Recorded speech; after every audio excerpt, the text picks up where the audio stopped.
So, yeah, Carmen, really looking forward to talking with you today. So, I recently listened to your interview on WTNH. It was a really great spot. And I'll ask you about being named one of the top 12 confectioners in the country, which is really awesome. Congratulations on that. But I want to ask you, because it is a family business, but they're your in-laws. So I also wanted to ask you about before you came to Fascia's Chocolate. So you said in the interview that you were an engineer by trade. So can you talk about your journey before you came to Fascia's Chocolates, and then, of course, joining? I think it was 10 years ago, you said? Yeah, just about 10 years ago. Yeah. So how was that journey getting to Fascia's Chocolates?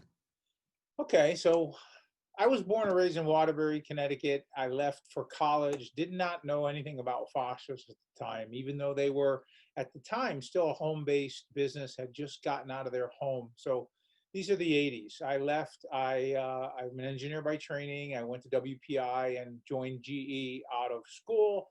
And with 13 years in GE, I moved around a bunch. And there were 3 years that I was back in Connecticut where I happened to meet my wife and find out about Fascia's Chocolates for the very first time. And I moved her away again with GE.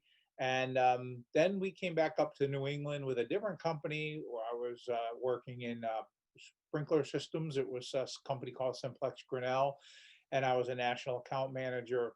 And then we decided to move back to Connecticut, and it was during that time, and this is in the about 20 years ago, that I became the general manager of a company. We were a CBIA member at that point.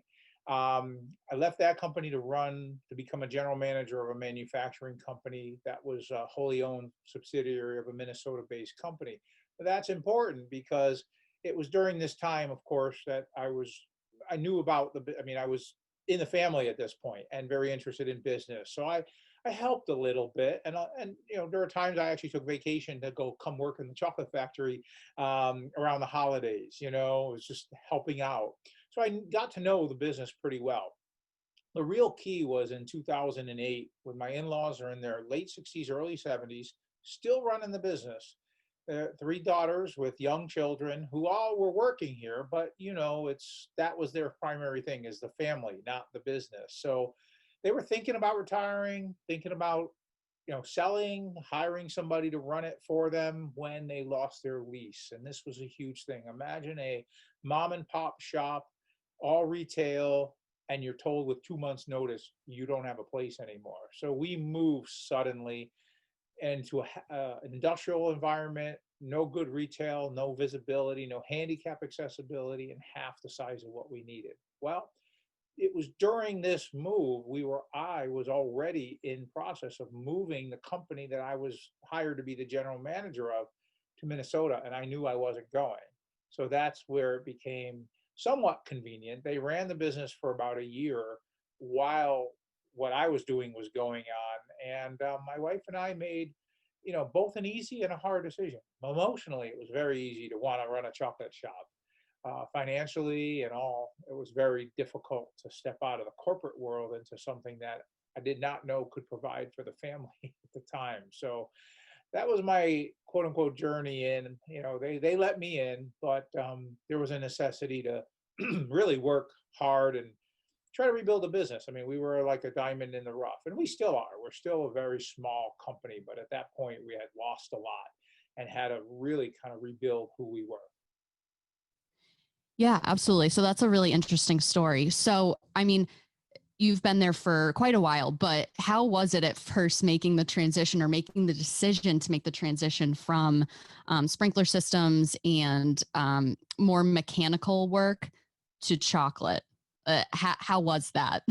Yeah, I mean, high tech, because the company I was running just prior to being here, was in cooling systems for electronic devices. So it was, that kind of thing. And having been in, ISO 9000, I've been an auditor. I did Six Sigma stuff. I mean, very, very intense manufacturing processes coming into a mom and pop shop.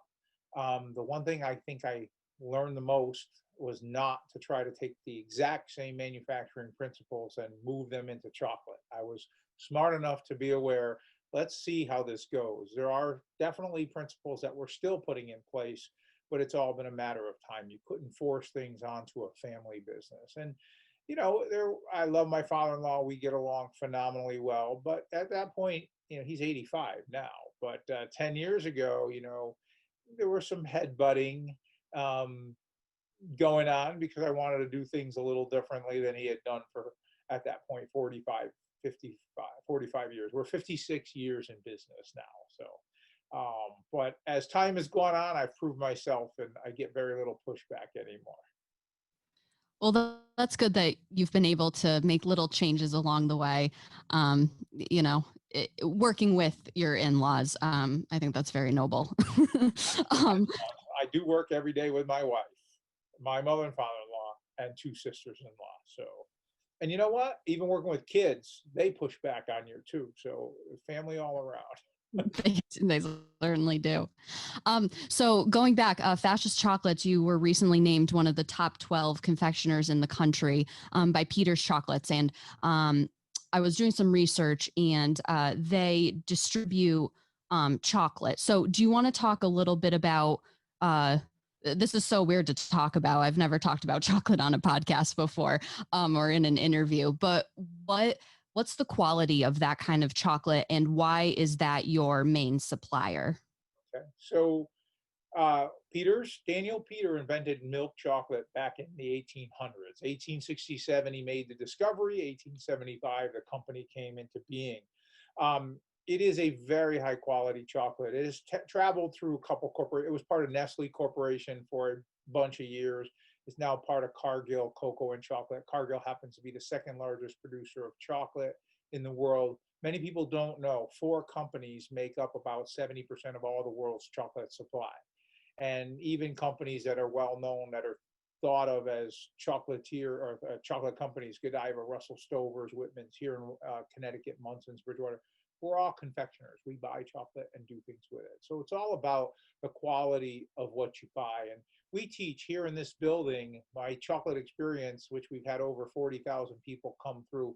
They've listened to me actually talk about the story of Daniel Peter while tasting chocolate, learning how cacao beans become chocolate. And the one thing that everybody gets is that sensory perception of the feeling of quality chocolate. It's all about micron-sized particles and what your human body can feel and not feel. The standard grade of chocolate, Hershey's and others, is of a particle size that people can feel if you really let it melt. The highest quality, fine chocolate is not just a thrown around adjective. We're talking about micron-sized particles below where the human body can feel. So we start with a very high quality product. Taste, of course, is what matters, but quality is something you can measure. The taste of our chocolate is unique. It's a Swiss style chocolate. It's still made, the milk part of it is still, milk chocolate is made with a cooked method that is not a standard way. It's the same way Daniel Peter did it over 150 years ago. But the entire quality of the chocolate we use. Now, we didn't always use Peter's in our 56 years history, but we changed probably 30 years ago from a company that no longer exists to what we have today. Part of the reason we probably won the award, yes, we love our quality. We think it's great. We think it's world class. But certainly the fact that we are innovative using the Peters brand was one of the reasons why the Peters company named us one of the 12 best in the country. Yeah. So, I mean, talk about how you've been innovative. You have hundreds of products, I think I saw. So how have you been able to be innovative to be able to be recognized as a top confectioner? Well, believe it or not, part of being innovative is staying true to your roots. We do everything in-house, and I can't say that for every confectioner selling chocolate. Even though they may make a bunch of their stuff, they might source different things that are harder to make. Well, we're still making everything we sell, including cordial cherries and truffles, hand-rolled truffles, panned cherries. This doesn't mean much to people until they come here and learn what this all means, but we're basically using old-fashioned methods, copper kettles, marble slabs. You would think that going faster is better. Well, when you cool something like a caramel on a marble slab for 6 hours versus cool it down quick on a metal table, we think you get better texture, better flavor. And there's a lot of science behind sugars and grains and things that happen. There's a ton of science in chocolate, by the way. But these are the things, just using the old-fashioned methods is innovative. And then we actually continue to do things with flavor. So we do a lot of pairings in the beverage world, wine, spirits, and adding some chili here and there, lavender, ginger, those kinds of things. But we're still, again, it's mostly all doing it by hand and doing it. And we have some contraptions here, some of which my father-in-law invented, a couple I invented to help us do things a little faster, but it's still all by hand. When I say contraptions, just ways to move chocolate around and contain chocolate, form patties in the right shape without doing it by a machine depositing it. Makes sense? So trying to innovate using old-fashioned methods. That's so interesting. Innovation, you would think newer, faster, more high tech, and actually innovation for you is, going back to your roots. I think that's really, really interesting. Yeah, So the what innovations would be also the fact that we put ourselves on display in this building and do the Oh, tour sure. side of the business. So I guess that's innovative, but more on a business side than a product side. Yeah, absolutely. I mean, this is one of the reasons why I wanted to do a Zoom call with you, because I've seen you on other calls with this awesome background, and we definitely wanted to put that on display. So you have a nice little sitting area. So it's in a nice location. I know it's right off the highway, right off of 84. So it's a great place to visit. So I want to ask you, what is your favorite Fascia product? And also, I really like the idea of pairing different chocolates with different wines. So do you have a particularly favorite pairing? Absolutely. So when people ask me about which is my favorite chocolate, I respond by saying, well, that's like asking me which my children I like the best. And it really depends on the day. Okay. So if I had only a couple pieces to choose from, I personally would go with our sea salted milk caramel. And milk chocolate with sea salt and our caramel is really phenomenal. And we Mm. have it in several forms, but I would go with the milk sea salted caramel, but then I would default maybe piece number two, or depending on the day, a dark meltaway, which is all dark chocolate, just softened in the center. And it really just has a wonderful, we make a bunch of meltaways as well.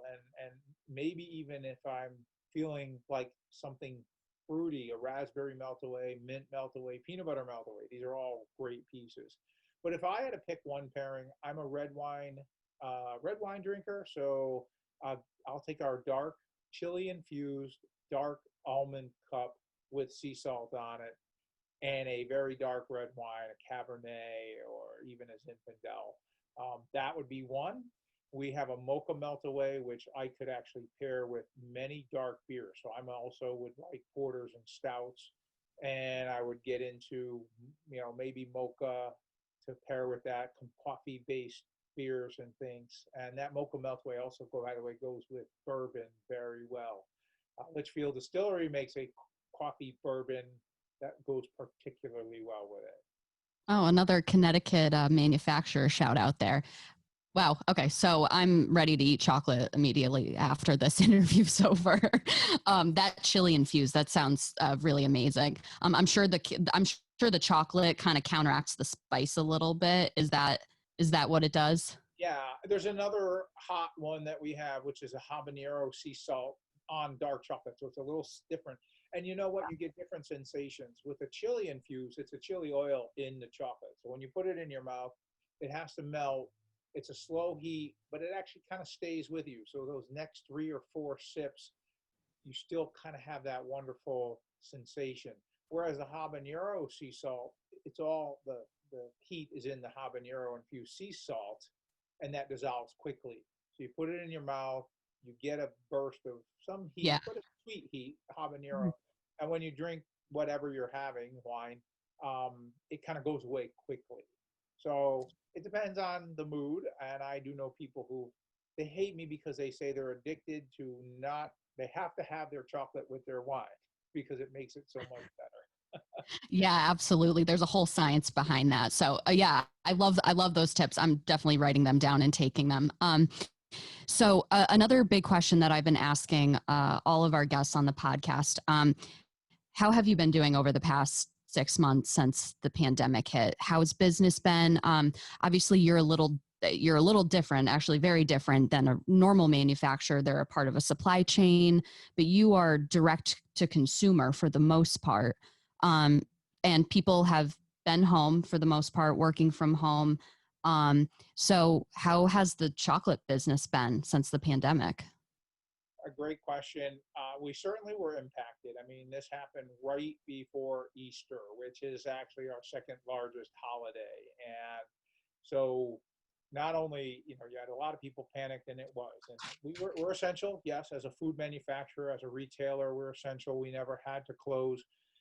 It just made business so much harder. We were down, but working probably 5 times as hard for every order because a lot of it switched to online. And we don't have an automated system. We do have a shopping cart system, but it was very difficult. We did reduce our retail hours after Easter for about 3 weeks, trying to see how things were going. Opened back up fully for Mother's Day with normal retail hours. I can say that foot traffic in the store today is actually about normal, except for the fact that we're not doing our tours and events. So I don't have buses and trains and large group events happening. None of the summer camps, none of the senior centers. They all canceled, obviously, the month of April and May. And in the summer, that's what kept us busier, even though we only do about 25% of our business in the May through October timeframe. It's still, we're off on days that we would have had a tour. But in general, it's not bad. Chocolate is a necessity to a lot of people. It's a luxury. So perhaps that people being at home, it's stayed steady. Again, we're still way off percentage wise, but it's a smaller group.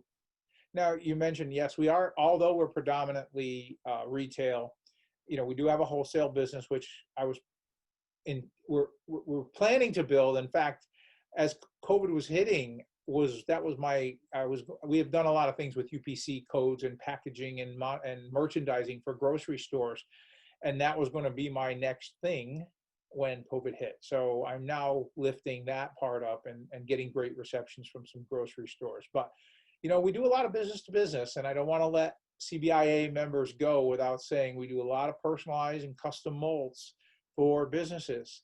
And we put logos into chocolate, and those can be given out as single things or within boxes of chocolate. And we're actually seeing some companies, especially now that many companies are operating remotely, they want to connect with their employees. So I would encourage the membership here to think about, chocolate is a great gift. It's not a monetary thing, and you can give away chocolate at very low monetary costs. 5, 10, $15 gifts go a long way. And we've had several clients who have gone to thank yous or recognizing birthdays just to stay connected to their employees.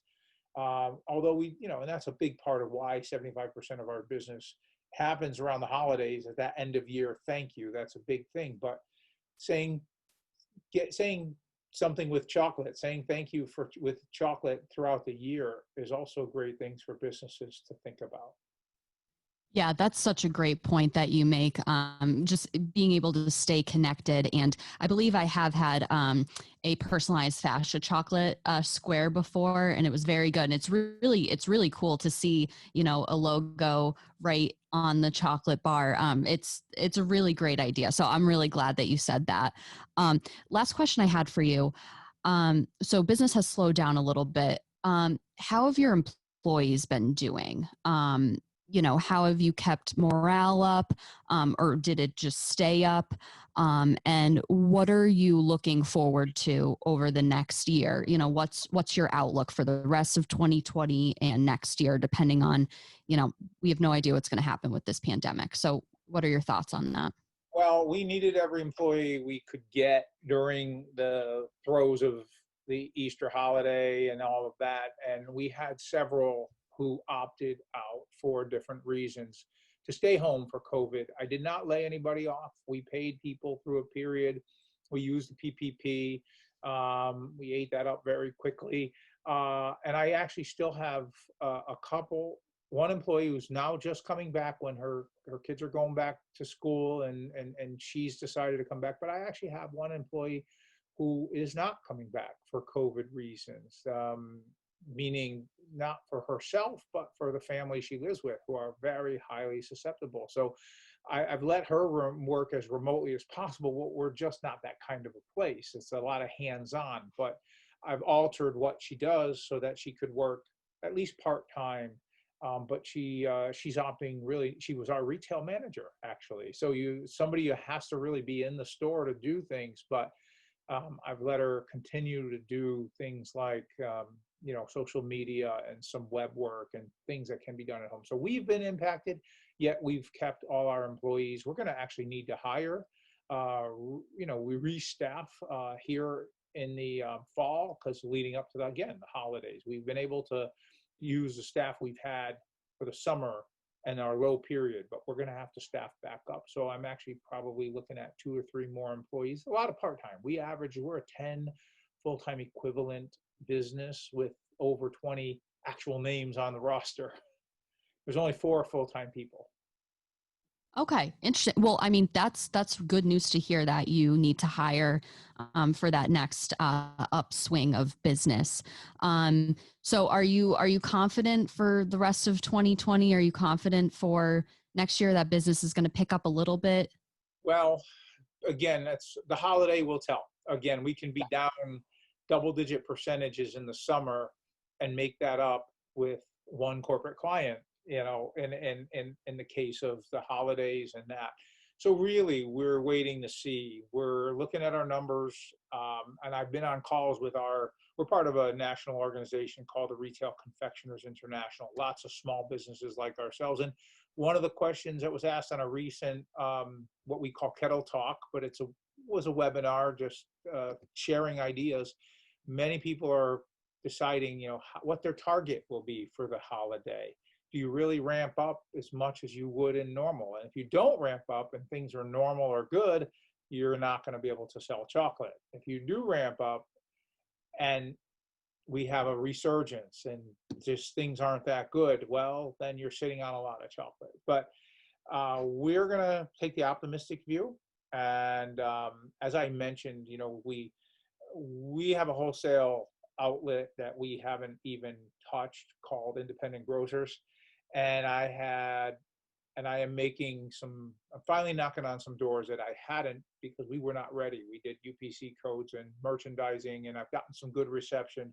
Just in the last week or 2, we've added a couple new stores with commitments for other stores from some of these smaller independent grocers. So I feel for us, their growth was always there to get.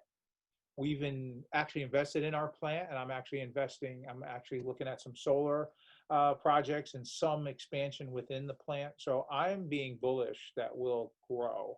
I just hope this coronavirus goes away and we get back to some normalcy, mostly for our in events. I'd like to continue to share our chocolate story. Yeah, absolutely. Well, this is certainly one way to share the chocolate story with everyone that listens to the podcast. So, Carmen, thank you so much for talking with me for a few minutes. I have to go get some chocolate right now after this conversation. So certainly, I definitely want to visit Fascia's Chocolates sometime in the future. We'll see what happens, but thank you so much for sharing your story and sharing the products. And I definitely hope that some of our listeners will take advantage of those personalized chocolate bars. I think that's a really great idea to, connect with employees. So thank you so much, and best of luck on the wholesale project that you're working on. Thank you. You're welcome. I mean, we hope normalcy. I think there's people that would hope normalcy because, I come up to CBIA as a delegate to the CMC.